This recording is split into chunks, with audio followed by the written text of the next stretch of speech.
Please subscribe our YouTube channel Quality Perfect India and hit the bell icon for the latest update. Hello friends, मैं हूं जगदीश प्रसाद और आप देख रहे हैं आपका अपना चैनल क्वालिटी परफेक्ट इंडिया। दोस्तों, आप सभी को इस चैनल पे स्वागत है, अभिनंदन है।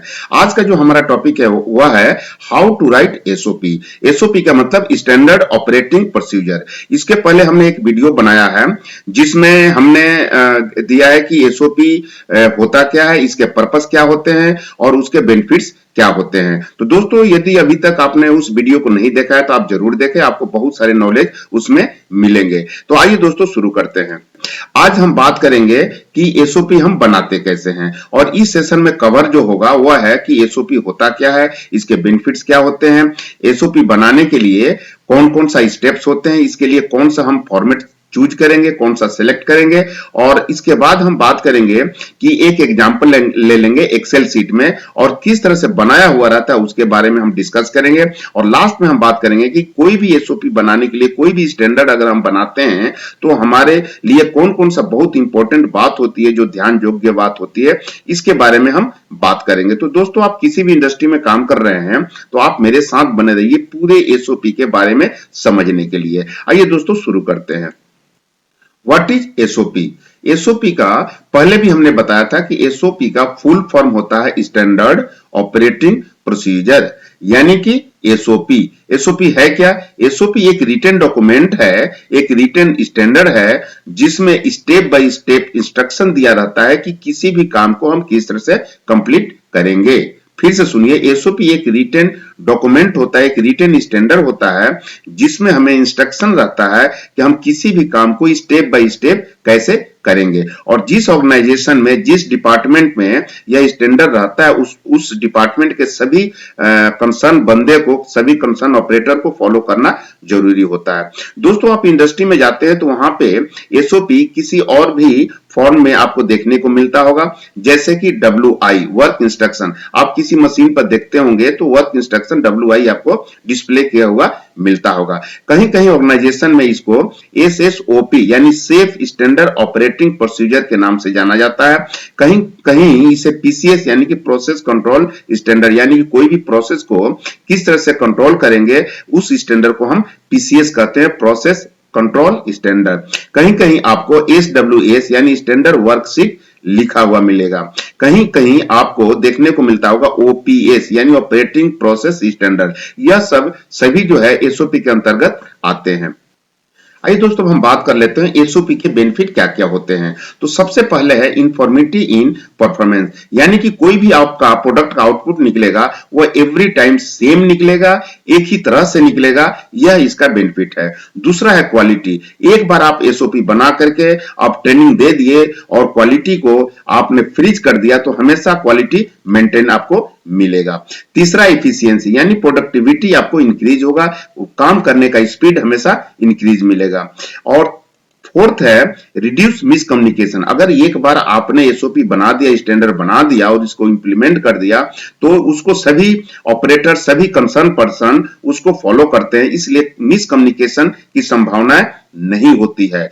और जो फिफ्थ है वह है जजमेंट ऑफ परफॉर्मेंस। यदि एसओपी आपने स्टैंडर्ड बना करके डिस्प्ले कर दिया और उसी के अनुसार अगर काम हो रहा है तो आप अपने चेयर पर बैठे बैठे ही आपका अपने कंसर्न बंदे को, ऑपरेटर्स को आप जजमेंट कर सकते हैं कि कौन सा मेंबर जो है वह मोर परफॉर्मर है, कौन सा लो परफॉर्मर है और कौन सा नो परफॉर्मर है। आपको डाटा से ही आपको पता चल जाता है। जो लास्ट है वह है बिजनेस स्केल अप। यदि एसओपी बन जाता है आपके ऑर्गेनाइजेशन में तो आपका बिजनेस का जो है स्केल अप तेजी से बढ़ने लगता है, यानी कि सेम चीज आपको हर जगह इंप्लीमेंट कर दीजिए। इवन आप एक मशीन से दूसरे मशीन पर आप इंप्लीमेंट कीजिए, एक प्रोसेस को दूसरे प्रोसेस में भी इंप्लीमेंट कीजिए, और इवन आप दूसरे यूनिट में भी आप सेम चीज आप इंप्लीमेंट कर सकते हैं। तो ये सब रहा कुछ बेनिफिट एसओपी के। अब आइए दोस्तों, अब हम बात करते हैं मेन जो हमारा मकसद है वह है स्टेप्स टू राइट एसओपी, यानी कि कभी भी कोई स्टैंडर्ड बनाते हैं या एसओपी बनाएंगे तो उसके कितने स्टेप्स होते हैं। तो दोस्तों टोटल जो स्टेप हमने जो यहां समझाने की कोशिश मैं कर रहा हूं वो 5 स्टेप होते हैं। आइए देखते हैं कौन कौन होता है। पहला होता है identity the goal of the SOP, यानी कि आपको एसओपी का जो बनाने जा रहे हैं उसका गोल आइडेंटिफाई होना चाहिए। दूसरा आपका है determine the process boundary. Third है define the audience of this SOP. और फोर्थ है डिटरमाइन फॉर्मेट ऑफ एसओपी। और लास्ट जो फिफ्थ है वह है review by CFT team and edit. ये 5 स्टेप है। 5 स्टेप अगर फॉलो करते हैं तो आप किसी भी प्रकार का स्टैंडर्ड या एसओपी बना सकते हैं। आइए इसको हम एक एक करके डिटेल समझते हैं। सबसे पहला है identify the goal for the SOP are writing, यानी कि हमें यह पता होना चाहिए कि हम एसओपी क्यों बनाना चाह रहे हैं। यानी कि कोई भी काम करने के पहले दोस्तों हमें यह पता होना चाहिए कि हमें करना क्या है। यदि हमें यह पता नहीं रहता है कि हमें करना क्या है तो वह काम कभी भी सफल नहीं होता है। इसमें आप देखिए, अपने ऑर्गेनाइजेशन का जिस भी स्टेशन का आप एसओपी बनाने जा रहे हैं तो उसमें पता लगाइए कि कौन सा काम बार बार होता है, किस टाइप का प्रॉब्लम आती है, इसमें क्या क्या इंप्रूवमेंट पॉइंट होता है। क्योंकि यदि आपका डायरेक्शन नहीं रहेगा तो आप डिसीजन नहीं दे सकते हैं। यानी कि दिशा है तो आपका दशा सही रहेगा। आप ये बात हमेशा ध्यान में रखिए। आइए दूसरा स्टेप देखते हैं। आइए दोस्तों हम बात करते हैं जो सेकेंड स्टेप है डिटरमाइन द प्रोसेस बाउंड्री, यानी कि जिस स्टेशन का जिस प्रोसेस का आपको एसओपी बनाना है, स्टैंडर्ड बनाना है, तो आपको बिगिनिंग और एंड दोनों पता होना चाहिए। इसका मतलब क्या हुआ, आपको इनपुट और आउटपुट प्रोसेस का पता होना चाहिए। ये इनपुट और आउटपुट क्या होता है, सपोज यदि कोई काम कर रहे हैं तो सबसे पहले उसमें इनपुट होता है और उसके बाद कुछ इंटर रिलेटेड एक्टिविटी की जाती है, फिर आउटपुट निकलता है। तो ये पूरे प्रक्रिया को हम प्रोसेस कहते हैं। इसको आइए एक एग्जांपल से समझते हैं। एक घरेलू एग्जांपल लेते हैं। सपोज आपको चाय बनानी है, तो चाय बनाने के लिए आपको इनपुट क्या क्या हो सकते हैं। आपको मिल्क होगा, शुगर होगा, टी होगा और उसके बाद वाटर होगा। ये सब इनपुट हुआ। अब इंटर रिलेटेड एक्टिविटी क्या होता है, उसको आप पानी को गर्म करेंगे, दूध को गर्म करेंगे, चीनी डालेंगे और जो उसमें चाय पत्ती डालेंगे, यह सब इंटर रिलेटेड एक्टिविटी। और आउटपुट क्या होगा, जो चाय बन के तैयार होता है, जो सर्व करने के लिए हम तैयार कर देते हैं, उसको आउटपुट हुआ।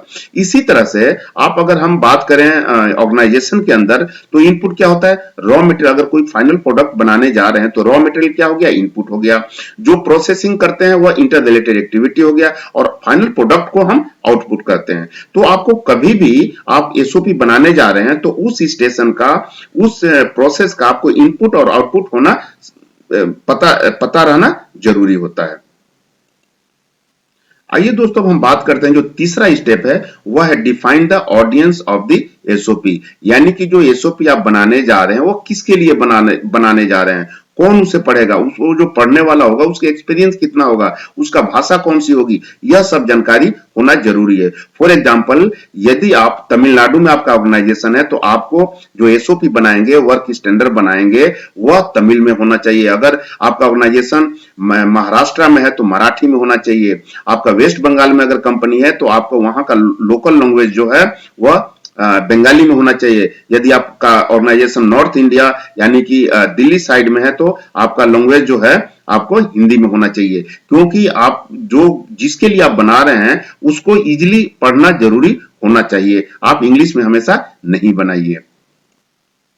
आइए दोस्तों हम फोर्थ स्टेप बात करते हैं determine format of SOP. Generally यह देखने को मिलता है कि जिस कंपनी में आप जाएंगे उसमें ऑलरेडी प्रोसेस पे आपको टेम्पलेट पे आपको एसओपी मिलेगा। आप उसको रेफर करके और आप रिव्यू करके आप एसओपी बना सकते हैं। लेकिन यहां पे अगर मैं बात करूंगा कि यदि आप न्यू हैं और इंटरव्यू की तैयारी कर रहे हैं, इंटरव्यू में पूछा जाता है कि एसओपी के बारे में बताओ, एसओपी होता क्या, उसका फॉर्मेट सिलेक्शन कैसे करते हैं, तो उसके लिए मैं बताता हूं कि आपको फॉर्मेट का किस तरह से डिजाइन किया हुआ रहता है। या आप कहीं ऐसे ज्वाइन किए हैं जहां पे क्वालिटी में केवल आप ही को रिस्पॉन्स मिला है कि आपको एसओपी बनाना है, तो उस समय आप फॉर्मेट को किस तरह से सिलेक्ट करेंगे, आइए देखते हैं। देखिए, एसओपी के लिए या कोई भी स्टैंडर्ड बनाने के लिए आपको 3 तरह का फॉर्मेट होता है। इसमें से कोई भी एक फॉर्मेट आप सिलेक्ट कर सकते हैं।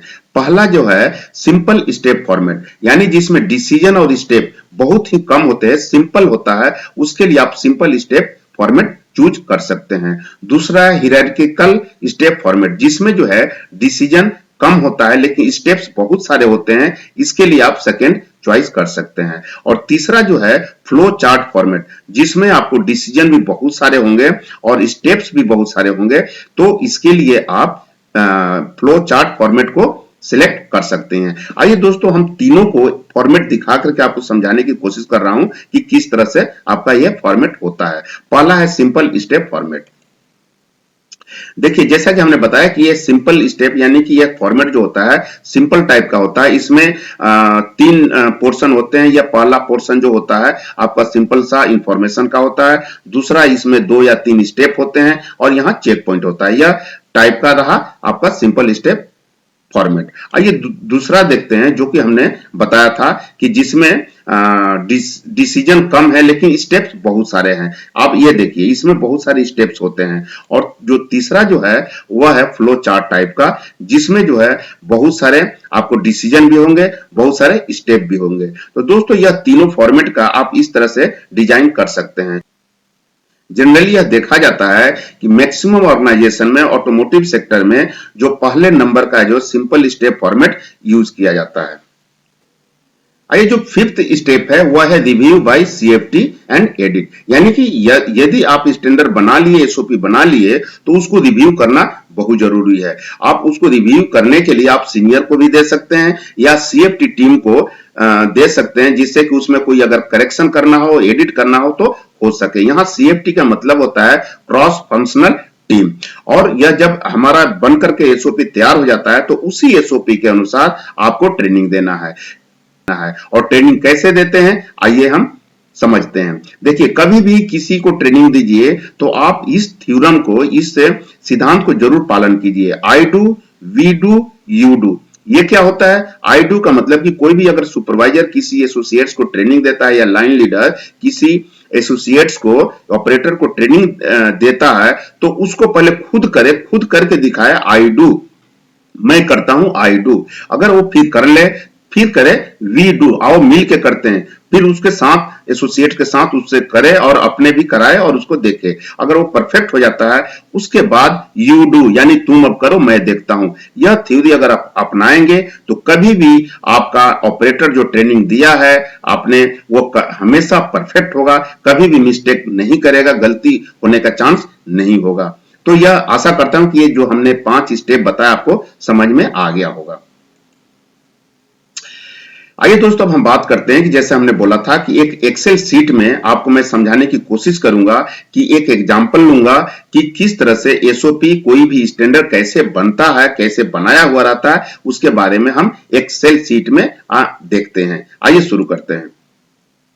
देखिए, यह एक एक्सेल शीट है जो सिंपल स्टेप फॉर्मेट है, जो कि जनरली हर ऑर्गेनाइजेशन में इसी टाइप का यूज किया जाता है और स्पेशली ऑटोमोटिव सेक्टर में यह यूज किया जाता है। आप किसी भी ऑर्गेनाइजेशन में इस टाइप का आप यूज कर सकते हैं। इस फॉर्मेट में देखिए 3 पोर्शन होता है। सबसे पहला जो पोर्शन है यहां से ऊपर में, यह इंफॉर्मेशन के लिए होता है, यानी कि जो भी प्रोसेस है, कंपनी का नाम है, लोगो है, कौन बनाया, कौन इसको अप्रूव किया, इस टाइप का इंफॉर्मेशन आप ऊपर वाले पोर्शन में दे सकते हैं।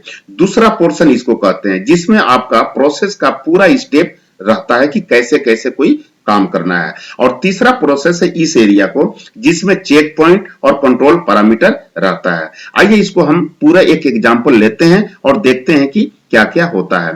तो दोस्तों, यहाँ पे सबसे ऊपर में यहाँ पर अपना कंपनी का लोगो डालिए। देखिए एबीसी हमने ऐसा ही नाम डाल रखा है, आप अपना कंपनी का जो भी लोगो है यहाँ पे डालिए। उसके बाद आप यहाँ पे स्टैंडर्ड का नाम लिखिए। हमने यहाँ लिखा है स्टैंडर्ड वर्कशीट। आप जो भी आपका वहां पे है, वर्क इंस्ट्रक्शन है, एसएसओपी है, जो भी लिखना है आप लिखिए। यहाँ पे कंपनी का नाम डालिए। हमने यहाँ पे कंपनी का नाम एबीसी लिमिटेड लिखा है। यहाँ पे हमने प्रोसेस का नाम है अपर प्लेट स्क्रूइंग विथ केस, यानी कि कोई अपर प्लेट है उसको एक केस में स्क्रूइंग करना है, यानी कि ये प्रोसेस स्क्रूइंग का है। मॉडल हमने डाला है XYZ। आपका जो भी मॉडल है आप आपका कंपनी में बन रहा है उसका मॉडल डालिए। यहाँ पर देखिए, यहाँ पे रहता है prepared by, checked by, approved by, यानी कि किसने बनाया, किसने चेक किया, किसने अप्रूव्ड किया। यहाँ रिवीजन नंबर आता है, यहाँ डॉक्यूमेंट नंबर और इफेक्टिव डेट रहता है। तो ये हो गया पहला पोर्शन आपका कंप्लीट इंफॉर्मेशन का। आइए दोस्तों, अब हम यहाँ पर सेकेंड पोर्शन वाला एरिया समझते हैं। यहाँ पर इस पोर्शन को हम वर्किंग प्रोसेस स्टेप कहते हैं। कहने का मतलब कि स्टेप बाय स्टेप इसमें काम किया जाता है। पहला स्टेप है इनपुट का, यानी कि यहाँ पे हमने देखा कि यहाँ पर आप देखिए, यहाँ पर एक स्क्रू है, एक केस है, एक अपर प्लेट है, यानी कि 3 यहाँ इस प्रोसेस के लिए इनपुट हुआ। स्क्रू हुआ जो कि आपको 14 हुआ स्क्रू का साइज, आपका केस है और अपर प्लेट है। सेकेंड स्टेप, इस जिग पे आपको केस को यहां फिट करना है, रखना है स्क्रूइंग करने के लिए। और तीसरा हमारा स्टेप है कि इसको कवर प्लेट, अपर प्लेट को इसको कवर करके और बताए गए चित्र के अनुसार 2 जगह स्क्रूइंग करना है। स्क्रू ड्राइवर है वो सीधा रहना चाहिए जैसे कि यह चित्र में दिया गया है। तो इस तरह से आपका थर्ड स्टेप कंप्लीट होता है। और यहां पे लिखा भी गया है कि इसको कंप्लीट करने के बाद ये फाइनल जो प्रोडक्ट है आपको नेक्स्ट स्टेशन पे रख दें। तो यह रहा आपका सेकेंड पोर्शन। अब आइए दोस्तों, अब हम यहाँ पे थर्ड पोर्शन है उसको समझने की कोशिश करते हैं। थर्ड पोर्शन में चेक पॉइंट रहता है। आइए देखिए यहाँ पे चेक पॉइंट क्या दिया हुआ है। सबसे पहले जो केस हमने यहाँ यूज किया था वह सही ढंग से बैठना चाहिए। दूसरा, स्क्रू जो है वह डैमेज नहीं होना चाहिए, जंग लगा हुआ नहीं होना चाहिए। अपर प्लेट के बारे में कह रहा है कि स्क्रैच और डेंट नहीं होना चाहिए। इस तरह से यह ऑपरेटर का चेक पॉइंट है। और कौन करेगा? ऑपरेटर करेगा। कैसे करेगा? विजुअल आंख से करेगा और सभी पीस को देखेगा। और फॉर्मेट का जहां तक यूज हुआ है वो नॉट अवेलेबल, यानी कि कोई यहां रिकॉर्ड करने की जरूरत नहीं है। अब आइए हम बात करते हैं कि प्रोसेस को कंट्रोल कैसे करते हैं। कोई भी प्रोसेस किया जाता है उसका चेक पॉइंट यहां होना जरूरी है। फॉर एग्जाम्पल, यहां पे हमने स्क्रूइंग का प्रोसेस किया है तो टॉर्क चेक करना जरूरी होता है, इसलिए उसका चेक पॉइंट टॉर्क का दिया हुआ है कि 6 से 12 होना चाहिए। कौन करेगा? ऑपरेटर करेगा। कैसे करेगा? टॉर्क ड्राइवर से करेगा।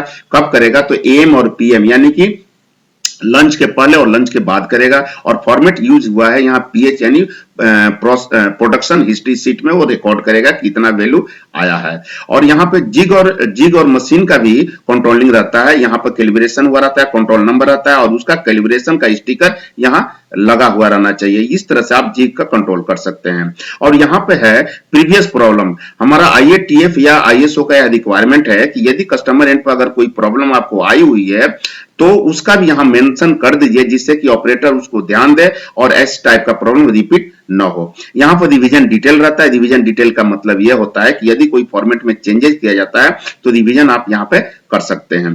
दोस्तों, यहाँ पे एक और बात है कि की पॉइंट, यहाँ पे की पॉइंट है कि स्क्रू लूज नहीं होना चाहिए। मेन हमारा मकसद इस प्रोसेस का है कि स्क्रू लूज नहीं होना चाहिए। इसका इंपैक्ट क्या पड़ेगा? तो स्क्रू अगर होगा तो लूज होगा तो प्रोडक्ट हमारा एनजी हो जाएगा। इस तरह से आपको ट्रेनिंग आप इसको ऑपरेटर को दे सकते हैं। और एक लास्ट यहाँ पे पर्सनल प्रोटेक्टिव इक्विपमेंट यूज करना जरूरी है, यानी पीपीई, यानी कि जो भी कोई स्टेशन में हैंड ग्लव्स या मास्क ये पहनना पड़ता है उसको भी आप यहाँ मेंशन कर सकते हैं कि इस स्पेशली प्रोसेस के लिए कौन सा आपको पीपीई यानी कि पर्सनल प्रोटेक्टिव इक्विपमेंट यूज करना है।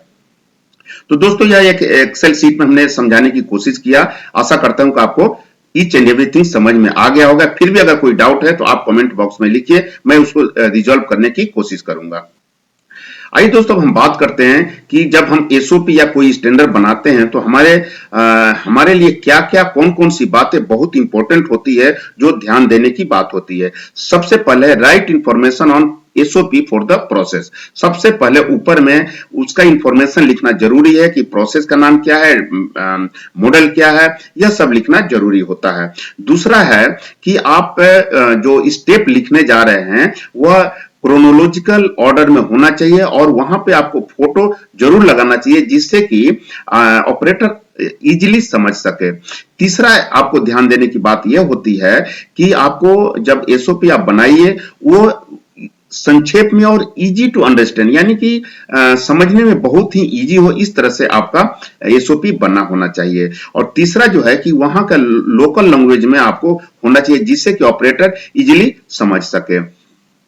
फिफ्थ आपको ध्यान देने की बात यह होती है कि आप जो भी जो नेसेसरी टूल्स आप यूज कर रहे हैं या ऑपरेटर कर रहा है वह भी उसका फोटो उसमें लगाइए जिससे कि उसका सेफ्टी हो सके। और सिक्स जो है कि do not include any information that is not directly necessary for that work, यानी कि अननेसेसरी चीज को उसमें मत लिखिए, लेंदी मत बनाइए, संक्षिप्त में बनाइए और सरल बनाइए। और जो लास्ट जो है सेवेंथ जो है वह है कि make one SOP for each station in assembly line, यानी कि यदि आपका कोई असेंबली लाइन है, असेंबली पार्ट को असेंबली किया जाता है तो उसमें हर स्टेप पे, हर स्टेशन पे आपको, प्रत्येक स्टेशन पे आपको एसओपी यानी कि स्टैंडर्ड होना जरूरी है।